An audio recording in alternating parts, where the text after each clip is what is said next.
नमस्कार। 5 स्टेनो में आपका हार्दिक स्वागत है। डिक्टेशन स्टार्ट होगा 3 सेकंड बाद।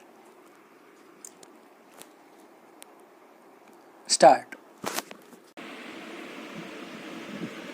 जिस वक्त उत्तर प्रदेश और पश्चिम बंगाल की एटीएस व एसटीएफ टीमें आतंकी संगठन अल-कायदा के नेटवर्क को यहाँ खंगालने में जुटी हैं, ठीक उसी समय अफ़गानिस्तान व पाकिस्तान से आई दो दर्दनाक खबरें बताती हैं कि इस पूरे खित्ते में आतंकवाद की चुनौती फिर कितनी गंभीर हो चली है।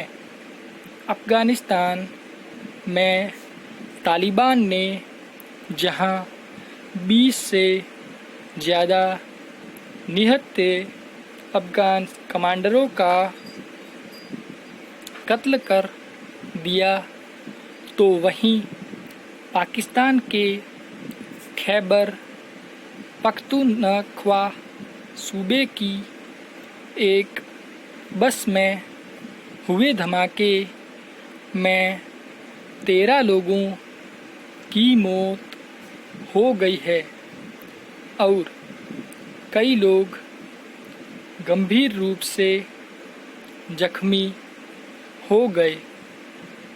मरने वालों में ज़्यादातर चीन के नागरिक हैं जो वहाँ दासू डैम परियोजना से जुड़े थे।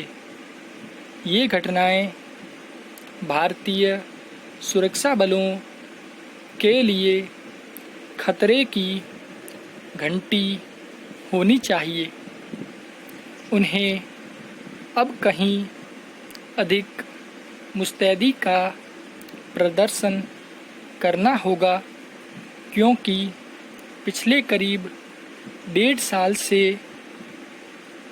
लॉकडाउन और अन्य पाबंदियों की वजह से दुबके पड़े दहशतगर्द अब खोल से बाहर आने लगे हैं। पैराग्राफ। तालिबान की बर्बर वापसी को लेकर पिछले काफ़ी समय से विशेषज्ञ यह आशंका जता रहे थे कि अमेरिकी व नाटो फौजों की वापसी के बाद काबुल के लिए हालात को संभालना कठिन हो जाएगा और अब जो समाचार वहाँ से मिल रहे हैं वे उन आशंकाओं की तस्दीक करते हैं।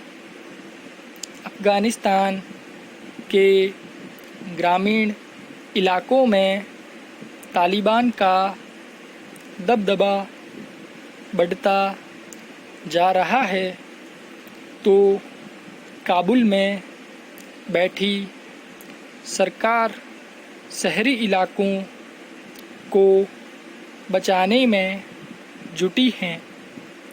यह संघर्ष अगर ज़्यादा गहराया और अंतर्राष्ट्रीय समुदाय मूक दर्शक बना रहा, तो वहाँ की नागरिक सरकार के लिए तालिबान को रोक पाना कठिन होगा।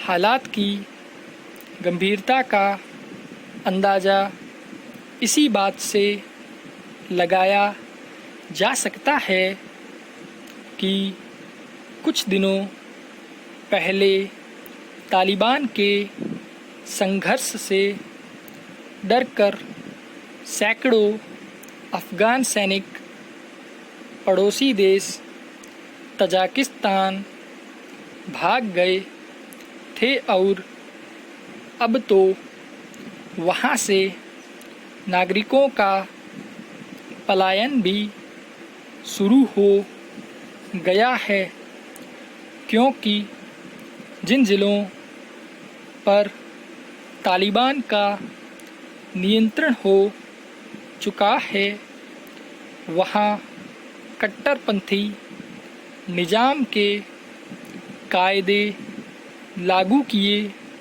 जा रहे हैं। पैराग्राफ।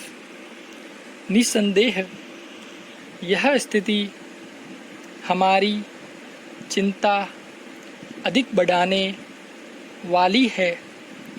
तालिबान और अल-कायदा की दुर्भिसंधि तोरा बोरा की पहाड़ियों के भीतर अब दबी छिपी नहीं है।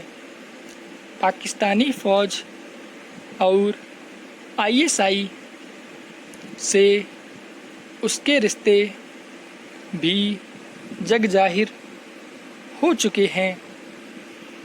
दुर्भाग्यपूर्ण तथ्य यह है कि अपने नागरिकों की जान की कीमत पर भी पाकिस्तान आतंकवाद के खिलाफ जंग में ईमानदारी बरतने को तैयार नहीं। ऐसे में कश्मीर में घुसपैठ के जरिए एक बार फिर भारत में अस्थिरता फैलाने की कोशिशें हो सकती है।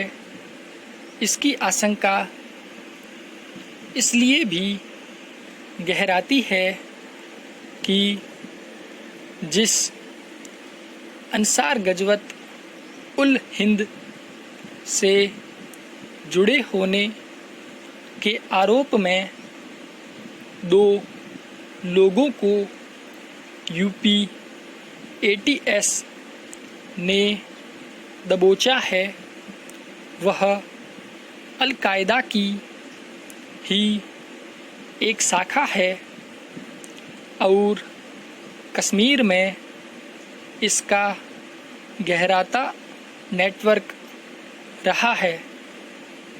बहरहाल बेलगाम तालिबान सिर्फ भारत के लिए चिंता का मसला नहीं है। चीन के विदेश मंत्री ने जिस तल्ख अंदाज में कल तालिबान को चेतावनी दी है, वह एक संकेत है कि काबुल में उसकी मजबूती बीजिंग के लिए भी सिरदर्दी है।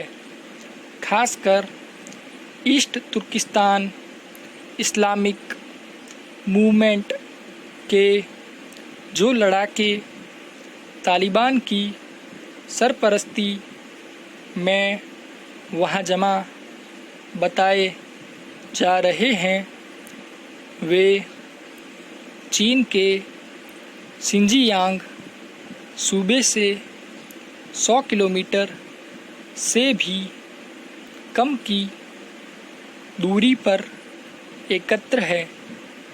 इसलिए यह क्षेत्रीय कूटनीति बढ़ाने के साथ साथ अपनी सुरक्षा चुनौतियों की गहन पड़ताल का समय है। समाप्त।